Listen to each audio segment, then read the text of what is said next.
Mesdames et messieurs, bienvenue dans ce entretien où il sera question du 7e art et plus particulièrement du cinéma et du cinéma djiboutien. Pour cela, nous serons en compagnie de Ahmed Dini qui est l'un des premiers réalisateurs djiboutiens. Je n'en dirai pas plus, voici son portrait. Ahmed Dini Farah est le premier réalisateur djiboutien. En 1979, il a obtenu sa licence en cinématographie à l'université de Paris 8 et a réalisé un court-métrage intitulé La séparation pour son projet de fin d'études. Par la suite, il a poursuivi des études en économie politique et obtenu en 1980 son DUG à l'université toujours de Paris 8.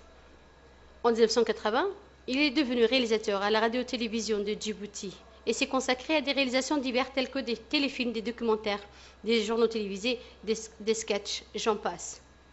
Cette année-là, il a réalisé son premier documentaire sur la région de Bok. En janvier 1981, il a tourné un documentaire sur l'usine d'embouteillage d'eau et la centrale électrique de Tadjoura. En juin 1981, il a réalisé une émission sur la Constitution en 4 langues. En décembre 1981, il a tourné son premier téléfilm qui est également le premier téléfilm djiboutien appelé Le Mirage. En 1982, il faisait partie des membres des jurys du concours de prix Transtel Urtna à Nairobi, au Kenya. En janvier 1984, il a réalisé son premier long métrage, Le Grand Moussa, qui sera applaudi par le public djiboutien. En 1985, il a réalisé un documentaire sur l'intronisation du sultan de Tadjoura. En 1985, il fut nommé vice-président de la première association du cinéma djiboutien. En 1988, il a tourné un autre documentaire sur la région d'Obok, appelé Regard sur Obok. En 1989, il a réalisé un court-métrage appelé Qofka et Shaitanka ou L'homme et la tentation. En 1996, c'est toujours lui qui a réalisé l'émission enfantine appelée Tiroir des enfants, qui a eu également un grand succès auprès des foyers djiboutiens. Cette émission était à l'époque animée et présentée par notre grande journaliste, Madame Hasna Maki. Tout au long de sa carrière de réalisateur, Ahmed Dini Farah a participé à de nombreuses formations dans plusieurs pays, tels que la France, le Japon, l'Égypte, le Maroc et la Tunisie. En 1996, il est devenu le directeur adjoint administratif à la RTD. Il continue jusqu'à ce jour à écrire des scénarios. Je me tourne maintenant vers celui qu'on ne présente plus. Merci, Monsieur Ahmed Dini, d'avoir accepté de répondre à nos questions. Et en premier, je rappelle aux téléspectateurs que récemment, il a été donc organisé à Djibouti le Festival du cinéma africain. Vous êtes donc l'un des premiers concernés. Quelle est votre première réaction par rapport déjà à ce festival qui s'est donc tenu à Djibouti? Je vais faire un éclaircissement sur les festivals. C'est-à-dire, dans tous les journaux, partout, on dit le premier festival. La première édition. Première édition, première fois, la grande, qui c'est en 2014. Ce n'est pas le premier festival. Il y a eu en 1985 le premier festival de cinéma. Dans le cadre, il y a eu le premier festival de théâtre, après le premier festival de cinéma, dans le cadre de la journée internationale de la jeunesse. Dans ce festival, ils ont le ministère de l'Éducation nationale. Qui était donc à cette époque à le ministère de l'État de la Culture. Ils ont présenté 21 films africains qui ont été projetés. Bon, Ballet du Peuple, Odeon, Olympique, Al-Hilal, Le Bari, Théâtre de Saline, District de l'ECB, Dikil, Tadjoura, Obok. Voilà, il y a 21 films qui ont été présentés. Dans les salles de cinéma. Voilà, il existait. Maintenant, les salles de cinéma n'existent pas. Et ce festival en 1985 avait duré une semaine Oui, une semaine, c'est-à-dire des 24 à des... Après, ils les ont prolongés jusqu'à le 7. Chaque fois, on ne peut pas dire premier festival, on ne peut pas avancer. Il ne faut pas qu'on reste sur le premier. Mais ces gens-là, je crois qu'ils ne sont pas documentés. Ça, c'est pas par autre chose, mais il faut... En tout cas, Djibouti n'était pas à son premier festival du cinéma africain. Celui-là, c'est la deuxième festival. Le premier festival, c'est en 1985. Voilà tous les films qui ont été, les programmes. Il est là. C'est la carte de présentation du programme du premier festival du cinéma africain qui s'est tenu à Djibouti en 1985. Alors, Monsieur Ahmedini, lors de ce premier festival du cinéma africain à Djibouti, est-ce qu'il y a eu des œuvres de cinéma ou des films djiboutiens qui ont été présentés à cette époque? Non, des films, il n'y avait pas. C'était en vidéo. Ça, c'était une projection dans les salles de cinéma. Mais les productions nationales? Les productions nationales existaient, ils ont diffusé à la télévision. Déjà en 1985, moi j'avais des films. Les Mirages, après les Grands Moussa. Il y a eu ça. Il y a d'autres gens qui aussi, Mohamed Farah aussi a fait Djibouti en 1984. C'est-à-dire un documentaire, il a fait un documentaire. Il y avait des documentaires et trucs. Mais les films, il n'y avait pas de films. C'est Mirage, pour la radio-télévision, Mirage et les Grands Moussa. Comme en 1985, il y a eu le festival de cinéma à Djibouti. Après ce festival, une délégation djiboutienne, donc des réalisateurs, Nabil Dorani et moi, on a présenté nos deux films au symposium des films panafricains de Mogadiscio. Nous avons présenté les deux films, Les Mirages et Les Grands Moussa. Les Grands Moussa il a eu un grand succès. Tous les grands figures du cinéma africain, ils ont apprécié le sujet, c'était original. Les seules choses que nous ont fait en 16 mm pour présenter dans d'autres festivals, pour entrer dans le concours. Ils ont dit vraiment il faut faire ça, c'est un sujet original et puis c'est ça. Je crois que les journaux aussi ils ont parlé de cette film. Oui, justement, parce qu'à cette époque, le Jeune Afrique, dans son numéro 12/98, avait écrit sur justement le Grand Moussa, Djibouti crée la surprise. Si je reprends un peu ce qui a été écrit donc par ce journal, la véritable surprise de Mok Pafi, c'est comme ça que ça s'appelait donc ce festival à Mogadiscio, est venue de Djibouti avec la présentation du long métrage de Ahmedini, Moussa le Grand. Tourné en vidéo avec des faibles moyens, ce film a beaucoup surpris donc le public et raconte avec humour l'histoire d'un nain, Moussa, qui se voit partout proposer un quart de salaire à cause de sa petite taille, décide de devenir un escroc au vol. Donc c'était l'article de Jeune Afrique de 1985 qui a été écrit donc sur le Mok Pafis concernant votre production, le Grand Moussa. Après Mok Pafis, on a créé une association de cinéma djiboutien. Au retour, nous avons créé une association de cinéma djiboutien. Le président, c'était Mohamed Farah, vice-président Ahmedini, secrétaire général Ali Moussa, secrétaire général adjoint Nabil Dorani, trésorier Farha Yassine et trésorier adjoint Kamal. Nous avons créé une association de cinéma. L'association de cinéma, après ça, nous avons amené un film du Mogadiscio qui s'appelle Darwish. Nous avons projeté dans les différentes salles de cinéma. C'était l'activité de l'association. Il y a d'autres choses, mais c'est l'une des activités de l'association, c'est ça.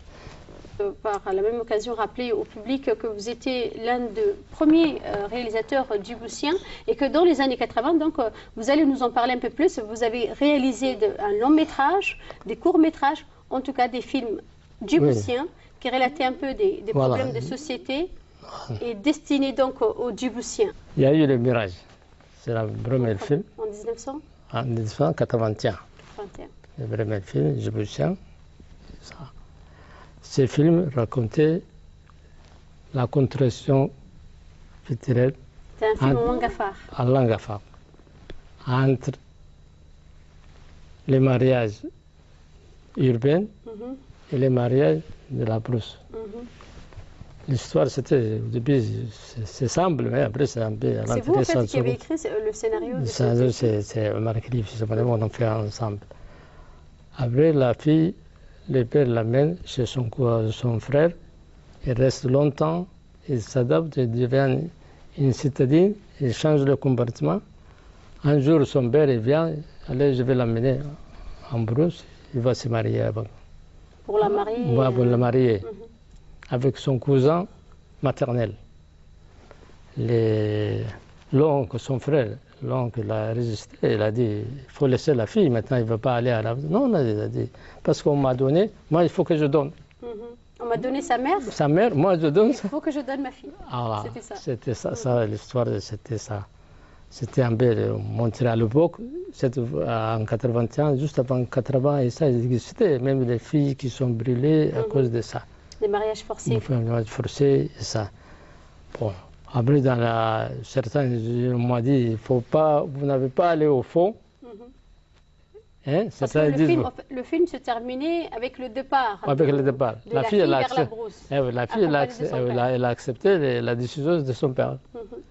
Bon, les téléspectateurs, certains m'a reproché de dire pourquoi que la fille rentre, il faut qu'elle refuse et ça et ça. Et les autres, ils ont dit, ah, il ne faut pas. Il y avait des catégories de téléspectateurs. C'est les gens qui voulaient qu'ils refusent, qu'ils se brûlent, qu'il y a un scandale et ça. Moi, je ne voulais pas traiter ce de côté, ça, mais j'ai posé un problème. Voilà. Les mariages forcés dans la société. Voilà, c'est inadmissible et puis ça. Quel a été le succès et avec quels moyens avez-vous réalisé à cette époque? Nous avons, à la RTD, on n'avait pas de moyens. À cette époque, on avait des caméras pour tout. Pour le mirage, pour réaliser le mirage? Pour le mirage et les grands Moussa, on avait des caméras. Pour le montage, il faut attendre le soir. Parce que sinon, le matin et les après-midi, c'était plutôt le montage. On avait un seul pour la diffusion et ça, il y avait un seul banc de montage. Pour les la tentation et l'homme. Dans cette film, j'étais au milieu du tournage. Le président est parti en tournée à l'extérieur. La caméra est partie. Des deux caméras que vous disposiez, donc l'une est partie avec le président. Qui restait une. Une, c'est le travail quotidien. Après, la caméra est partie, j'attendais, et l'acteur aussi est parti.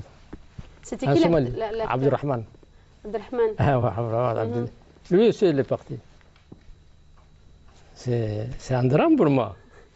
C'est un grand problème. Un grand problème, comment il faut résoudre? Il y a des problèmes, mais il faut trouver une solution. Bon, je ne sais pas si la Terre revient ou bien elle ne revient pas. Je n'avais pas la garantie et ça. Comme moi, je gardais les vêtements, seulement qu'il l'habillait. Comme j'avais sa chemise, bon, j'ai réfléchi, j'ai dit, on ne va pas laisser la projection comme ça au milieu. Après, j'ai remplacé par quelqu'un qui lui ressemble. Abdurrahman Yahya. Je l'habille avec les chemises, c'est ça. Et la suite, en cachant, ils n'ont pas vu seulement les figures de l'acteur, de côté et ça. Il était de dos et de deux côtés. Logé. C'est lui qui a été accidenté, Abdurrahman, qui a été accidenté. L'autre Abdurrahman qui a été accidenté. Après l'accident, qu'il est parti. Alors il faut l'amener à l'hôpital. L'urgence, c'est ça, je fais avec Abdurrahman. Avec Abdurrahman Yahya qui avait joué à cette époque. À cette époque, il était jeune et même il avait commencé à la RTD. J'ai fait avec lui.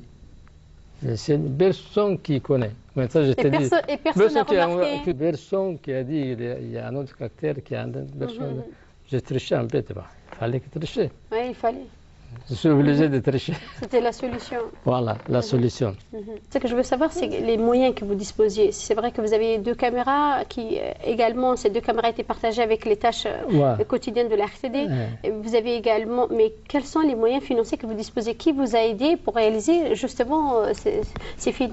Wallah, c'est un petit peu la RTD, mais tout c'était avec la force. La volonté. La volonté et la population, tout le monde a participé. Dans mes productions, tous les Djiboutiens ont participé. Les maisons, c'était gratuit. C'est-à-dire les maisons où vous alliez je tournais. L'électricité, je ne payais pas l'électricité. Les voitures, nous, on n'avait pas.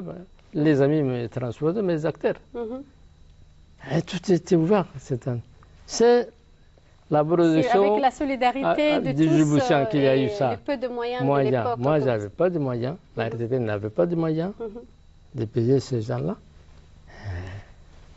Tout était la solidarité djiboutienne. Ahmedini, j'aimerais bien qu'on revienne sur l'une de vos plus grandes réalisations. Il s'agit du Le Grand Moussa. Le Grand Moussa. Comment est-ce que vous avez écrit? C'est un film que j'aime. J'ai tourné avec Anna.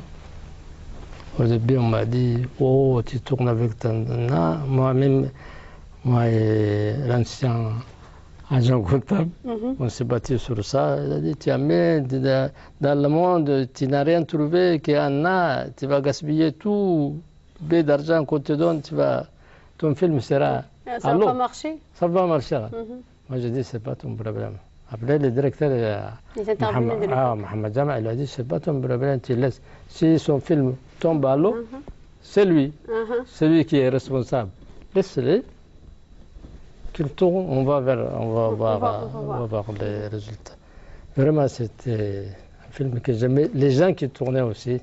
Mais en fait, comment vous est venu d'écrire ce scénario sur l'histoire d'un nain qui a été rejeté par la société? Comme il travaillait à la RTD, Allah yarhamou Moussa. Moussa Guiré. Il travaillait à la RTD. Par rapport aux autres, étaient payés moins. Ici, ils étaient moins payés. Son salaire était un peu... Il y avait le groupe de la RTD. Le groupe d'artistes. D'artistes de la RTD. Mais lui, il n'avait pas le même salaire que les autres artistes. Après, j'ai pensé de ça que j'ai développé les trucs. Et c'est de ça que vous êtes venu, l'idée d'écrire une histoire sur ce nain qui était rejeté par la société. Mais à l'intérieur de ça, il y a beaucoup de choses qui disent. Il y a les quatre, il y a les chèques charlatans, le marabout charlatan, qui n'est pas un marabout. Tout ça, c'est à l'intérieur des films que j'ai intégré un peu de tout, mais un film, cette fois. Moi-même, j'aimais le film. Tout le monde me dit, les grands Moussa, on connaît, on me dit. Qui n'a pas regardé? Voilà. Mais il y a une question qui me vient à l'esprit, M. Ahmedini. Je sais que la langue somalie n'est pas votre langue maternelle. Comment est-ce que vous avez pu travailler et réaliser un film en langue somalie? Comment est-ce que vous avez pu travailler durant ces jours? Vous avez réalisé en combien de temps ce film? 21 jours, 3 semaines. Donc, durant ces 3 semaines, vous avez été en compagnie des acteurs et vous parlez, c'était une histoire qui était apportée donc en langue somalie. Comment est-ce que vous vous êtes débrouillé? C'est-à-dire, moi, j'écris en français. J'écris en français. Mais les dialogues, c'est-à-dire comment tu as fait les dialogues, c'est-à-dire les dialogues aussi des films, c'est moi. J'écris même les dialogues en français. Mais moi, je ne parle pas bien. Vous êtes de nature timide, il faut le dire. Voilà. Je ne parle pas, mais j'écoute les gens. Écouter, quand tu écoutes, tu comprends. C'est qu'ils te leur disent ça et ça et ça, tu les écoutes. C'est ça. Moi, ces acteurs aussi, ils avaient vraiment une capacité énorme. Moi-même, maintenant, j'ai dit comment tout ça passait quand j'arrivais à rien. Est-ce que vous avez donné donc à ces acteurs votre scénario écrit en français et après... Non. Moi, je l'ai traduisé. J'ai dit, voilà, maintenant cet acte, chaque fois on faisait, tu vois, comme il n'apprend pas par cœur les dialogues. Voilà, ça, il faut dire ça, ça et ça. Je mélange en somalie, en arabe, en En tout cas, toutes les langues étaient bonnes pour vous faire comprendre parler. Mais il comprenait. C'est que la capacité, voilà, c'est formidable. Si tu le parles ça, tu dis ça, tu traduis simultanément. Et c'était qui, en fait, les acteurs avec qui vous avez réalisé? C'est l'acteur que j'aime beaucoup, Abdou Ahmad Ghaud, Allah yarhamou. Tous mes acteurs, c'était bien, mais celui-là, c'était un formidable. J'ai déchargé les responsables des acteurs. C'est lui qui ramassait ça, ces gens-là. Vraiment quelqu'un qui était bien, qui avait la volonté, et puis discipliné, qui t'écoutait. Donc, Abdou Ahmad Ghaud avait également le deuxième rôle dans Le Grand Moussa, c'est ça? Oui, il avait des Donc il était ami avec Moussa, c'est ça? C'était l'ami? Oui, oui, Moussa, comme Moussa n'avait pas de travail, et ça, l'autre aussi n'avait pas de travail. Moussa, il a eu cette idée de cambrioler les magasins. Il l'a proposé, il a accepté, mais après, le Moussa, comme Abdou Hamarko était endetté par les quatre, il voulait rouler Moussa, prendre cet argent et donner les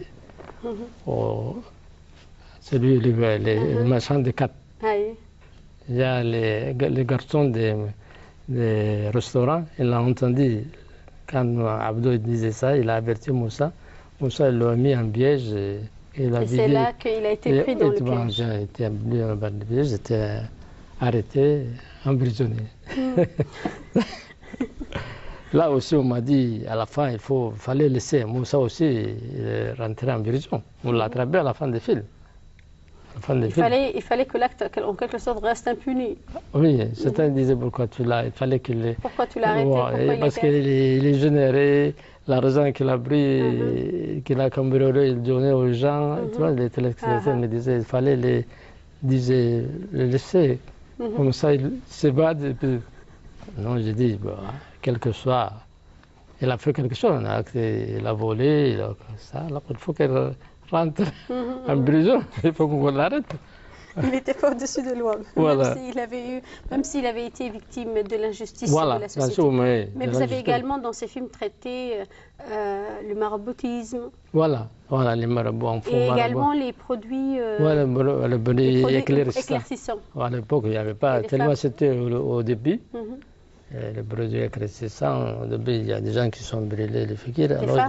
Les femmes, et ça, alors, pour dire stop, je les prévenir. Mais après ça.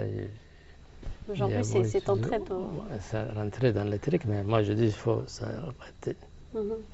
En même temps aussi, les jeunes, c'était les secrétaires qui lisaient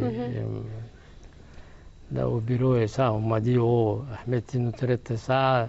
Le comportement de certains secrétaires au bureau. Ah, je dis c'est pas. Si je vous dis ça, même si vous ne faites pas, vous n'allez pas faire. Il ne faut pas se fâcher. Ah, cette émission, moi, quand tu nous traites, tous les secrétaires lisent les tiers. Non, je dis les pas magazines, tout le temps. Les magazines, ça. Durant les heures de travail. Romans et ça. Non, je dis, c'est pas grave. Si vous ne faites pas, vous n'êtes pas concerné. Mais les autres, ne vous inquiétez pas. Il ne faut pas faire. Moi, je dis, il ne faut pas faire. Je peux te dire, il y a certains qui font, 100%. Oui. Elle me dit, ceux qui ne font pas, qui ne font pas, il ne faut pas faire. Et les autres, il faut qu'ils s'arrêtent au lieu de travail. Alors, ça. Quel a été, juste en quelques mots, le succès de ce film, Le Grand Moussa? Le Grand Moussa, il a eu un grand succès. Le film, il a eu un grand succès. Déjà, c'était quoi l'écho par rapport au public djiboutien? Qu'est-ce que les Djiboutiens, lorsqu'on vous rencontrait dans la rue ou bien au boulot? Oui, là, c'était un grand succès. Les gens me disaient, le Grand Moussa, même le Grand Moussa, ça va? Tu vois, et les enfants aussi, ils aimaient, tu vois, ils se rappellent, tu dis, de filmer ça, tu lui dis, ah, là où ils rentrent dans cette partie, il les a plu beaucoup. Il y a un grand carton dans lequel. Oui, ils rentrent dans le panier, quand la police arrive, ils rentrent dans le ça, tout ça. Ça avait marqué les enfants de l'époque que j'étais d'ailleurs parmi. J'avais beaucoup aimé et beaucoup apprécié ces films. Oui, il y a beaucoup. La Nation aussi l'a créé. Ils ont fait beaucoup d'articles sur ça. Alors, bon. Une petite contribution, avec faibles moyens, une petite contribution que nous avons fait, la RTD. Et après, ça a été donc Nafta Iya Shaitanka. Après le Grand Moussa. Après, Kofka Shaitanka. Voilà, c'est bien ça. Ça, c'est la tentation et l'homme. Et l'homme, oui. Ça, c'était en 1900 En 1988. 88. Là, le sida. C'est le début du sida. Ouais. Et les gens, ils ne comprennent pas. Ils disaient... Comment on s'est protégé? Ils ne croyaient pas. Même ils ne croyaient pas. Les gens ne croyaient pas ça. Ils disaient ça. des trucs qui viennent de loin, qu'ils inventent, et puis ça, et ça. Oui, Ils disaient, mais personne. Une petite partie qui. Après, ces films, c'est le ministère de l'Éducation, le ministère de la Santé. Qui avait financé? Et ils ont payé les acteurs. D'accord. Après, l'autre partie, c'est la RTD qui devait payer. La RTD n'a pas payé. Une partie, moi, j'ai mis de ma poche. J'avais commencé, alors on m'a dit, on va payer, on va prendre la brosse du en charge, les bars, les boissons, les trucs, c'est moi qui ai payé de ma poche. Après ce film, l'acteur principal, c'était Abdou. Allah yarham Abdou. Je l'ai réuni, tous les acteurs qui vont jouer. Je dis, qui va jouer l'acteur principal qui aura le sida, un sidien. Non. Tout le monde a eu peur. Je dis, Abdou, c'est toi. Pourquoi tu m'as désigné? J'ai dit, je t'ai désigné, c'est toi. C'est bon, moi, je prends. Il m'a dit, c'est bon. Si tu m'avais désigné, je sais que tu vas faire l'affaire, c'est toi. On a commencé le film.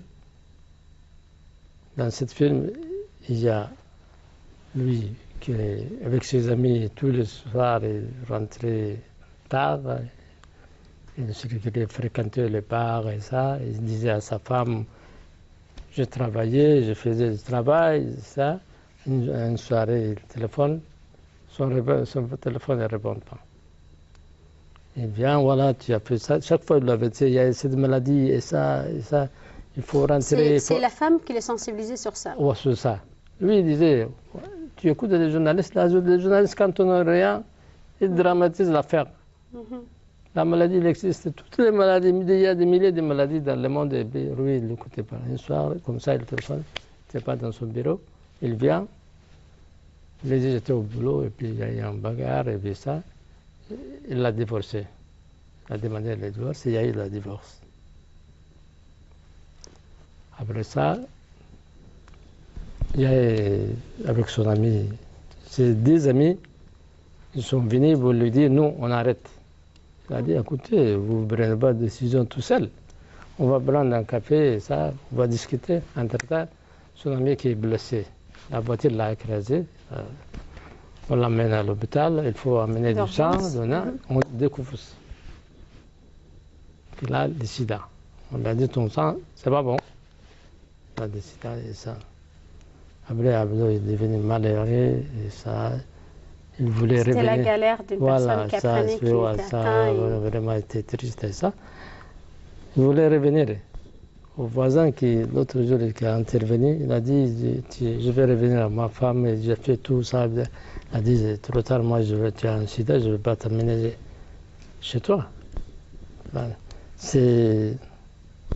Maintenant, ça ne marche pas, ce film. Mais à l'époque, c'était pour dramatiser l'affaire, pour que les gens, vraiment, prennent conscience. Voilà. Ce film a été aussi visionné à Alexandrie, dans le cadre de l'année du sida, je sais pas, ça a été visionné. Après le grand malheur, après ça, Abdou, il a eu le diabète. L'acteur principal. Il a eu le diabète, il a maigri, vraiment, comme lui était costaud et ça, il est devenu comme ça.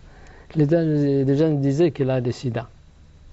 Tout le monde, les gens qui connaissent, il a maigri. À l'époque, quand tu es maigre, si c'était ça, comme il n'y avait pas de médicaments. Voilà, comme il n'y avait pas de médicaments à l'époque, ça, tu tombes, c'est fini, et tu deviens comme ça, maigre, et tout le monde disait Abdou est devenu, mais il est devenu sidien, s'il a eu le sida, vraiment, il ne méritait pas ça, mais tu vois, avec le diabète, il était rongé, et puis la personne qui était comme ça, est devenue comme ça, ils ont dit, il a le sida. Partout, on disait quand le tu vas, Abdou, il a le sida maintenant. Tu vois? C'est un peu. Oui, c'est un peu. Les conséquences, c'est l'autre côté du. Voilà. Lui, il a fait pour arrêter ce problème, mais la population, certains ne l'ont pas compris. Oui, c'est ça. Ah ouais. Mais Monsieur Ahmedini, maintenant, c'est-à-dire en 1988, c'était Oui. donc votre dernière réalisation d'un film, d'un film. Oui, au niveau sauf. Alors, est-ce que vous avez arrêté de produire? Oui. Après ça, j'ai arrêté de produire. Mais vous avez réalisé après des émissions au niveau de la RTD. Voilà, que je l'émission, sache. je crois, Trois des enfants. Hein, Qui a été également un succès. Oui, avec avec Hassan Maki. C'est une émission formidable. Mhm. À cause des moyens qu'on a laissés à cette époque, tu demandes ça. Mhm. Après ça, je crois que c'est mon dernière réalisation au niveau des. Mhm. Je n'ai pas réalisé, j'ai arrêté. Vous avez arrêté. Mais je suis retourné à la démonstration. Ça. Mais un artiste, toujours. C'était débat, c'est fini, il ne faut pas écouter. Il ne faut pas écouter quand l'artiste, le vrai artiste, il dit j'arrête. Ça, c'est pas. Elle arrête momentanément et revient. Il y a des réalisateurs, après 10 ans, qui ont tourné les films. Pendant 10 ans, ils sont sortis et ça, ils reviennent et ils font un film. Il y a un réalisateur que je connais, il a fait. Après 10 ans, là, il revient, il sort. Les artistes, il ne faut jamais. Les vrais artistes n'arrêtent pas. En réalité. Ils n'arrêtent jamais. C'est ça dans leur truc. Moi, j'écris. J'écris pour moi-même. Vous avez déjà un scénario? Oui, j'ai deux scénarios. Un que j'ai terminé. Ça s'appelle Les morts sont vivants. Les morts sont vivants. Ça, c'est un. Il y a deuxième sur le brouillon, presque j'ai terminé. Vous pouvez nous parler un peu de lui? Ça, c'est compliqué. Tu vas pas comprendre. Les morts sont vivants. Ça, c'est très compliqué. Moi, je me perds des fois à l'intérieur. C'est l'histoire, une grande, longue histoire. Il y a tout. Il y a Nakir, Munkar et tout. Ça, toute une affaire. La personne qui est morte, ce n'est pas lui. Il y en a, c'est vraiment les gens à la population en cri. Il y a une personne qui vient, rentre dans un rang, lui il vole des trucs d'autres personnes, et puis il sort, la voiture l'écrase, et puis on amène son identité, on l'amène à l'hôpital, on découvre son nom. On vient à la maison, on annonce la mort. La mort. Cette personne n'est pas morte, elle est ailleurs. D'accord. C'est des trucs comme ça, il y a plusieurs cas comme ça. D'accord. Après, on enterre quelqu'un qui est asthmatique, on l'enterre, on le fait sortir. C'est une affaire un peu grave. Et l'autre, il y a Ma terre bouge. Ça, c'est un film à BD fiction. Ma terre bouge aussi. C'est pas la terre de tout le monde. C'est ma terre qui bouge. Une partie. C'est pas Djibouti qui va bouger. Une partie de Djibouti qui va bouger. Ça aussi, c'est un film aussi. J'aime ces films aussi un peu. Mais il est sur le brouillon. Encore un peu sur papier. Ou sur le papier. Mais les réalisateurs qui veulent réaliser ça, je peux les donner. Moi, je peux les donner. Récemment, il y a, je sais pas, cette année, il y a une équipe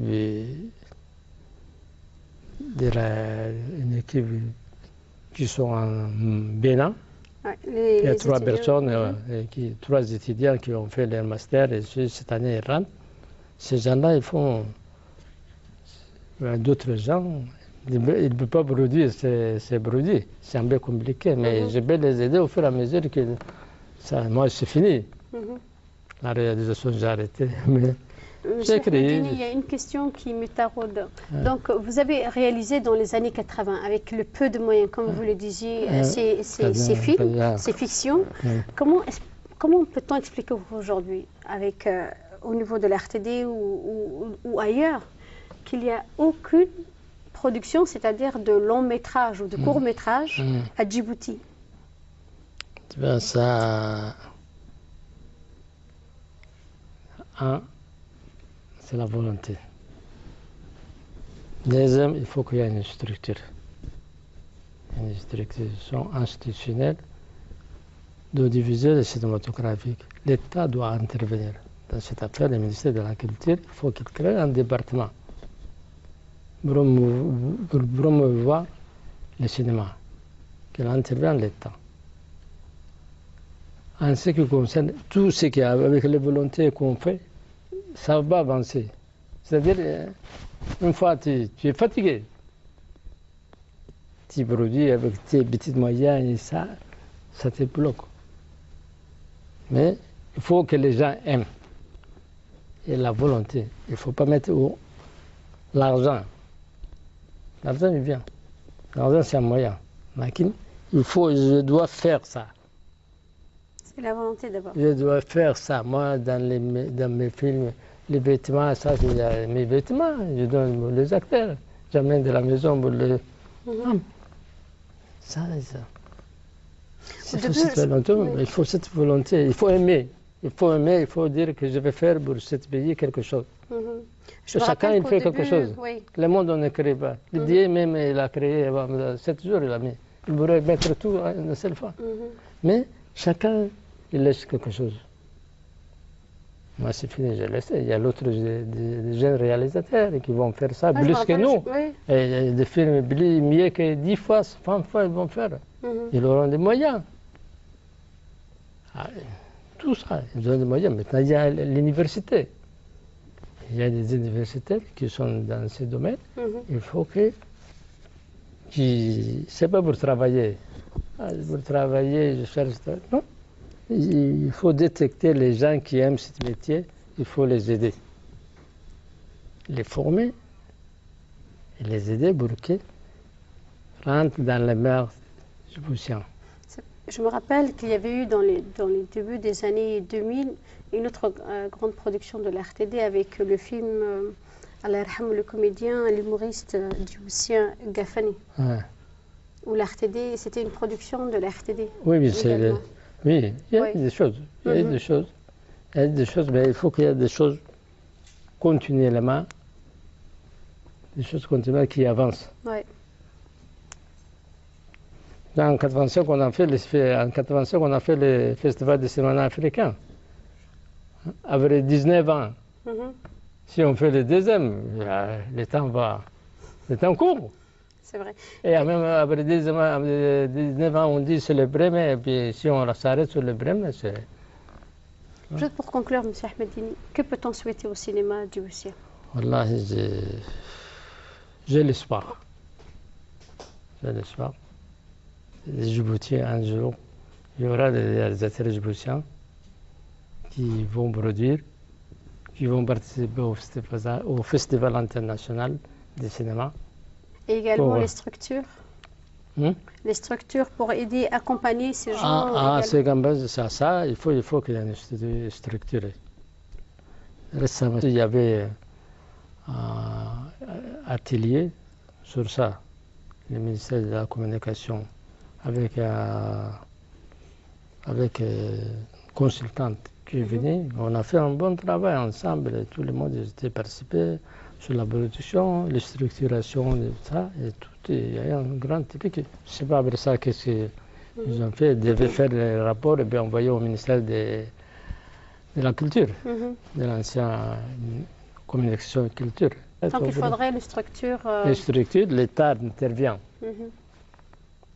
Et les réalisateurs qui aiment ça, ils vont produire. Je suis persuadé qu'on peut arriver.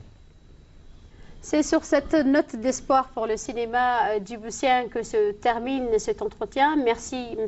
Ahmedini d'avoir accepté de répondre à nos questions et de nous avoir surtout bien éclairé sur l'histoire du cinéma djiboutien et surtout de ces succès djiboutiens que vous avez donc réalisés dans les années 80 et qui a marqué énormément et beaucoup de Djiboutiens.